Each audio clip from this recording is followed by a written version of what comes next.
It is fear and terror that make all men brave, except the philosophers. Yet it is illogical to be brave through fear and cowardice. It certainly is.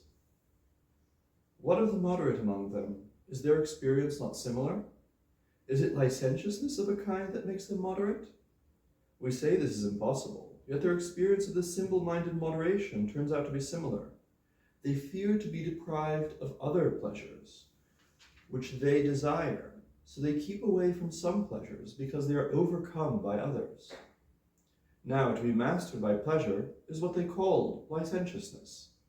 But what happens to them is that they master certain pleasures because they are mastered by others. This is like what we mentioned just now, that in some way it is a kind of licentiousness that has made them moderate. That seems likely.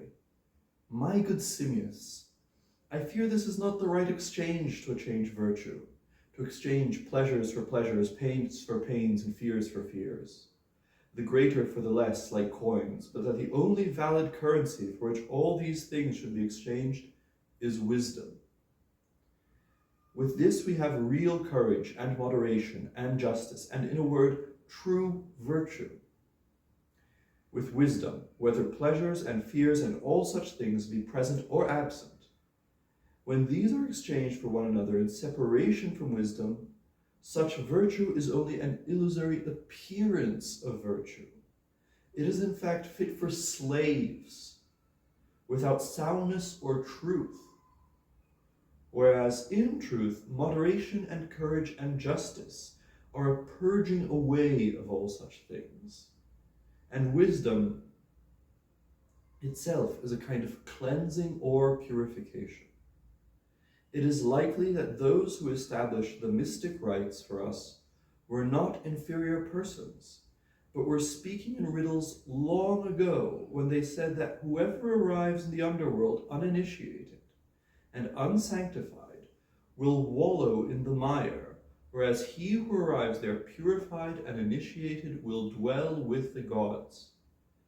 There are indeed, as those concerned with the mystery say, many who carry the thyrsus, but the Bacchants are few. These latter are, in my opinion, no other than those who have practiced philosophy in the right way. I have in my life left nothing undone in order to be counted among these as far as possible, as I have been eager to be in every way. Whether my eagerness was right and we accomplished anything, we shall, I think, know for certain in a short time, God willing, on arriving yonder. Então isso foi Fédon 68D até 69D, na tradição de Grew. E no próximo vídeo eu lerei a interpretação de Damásquio dessa passagem.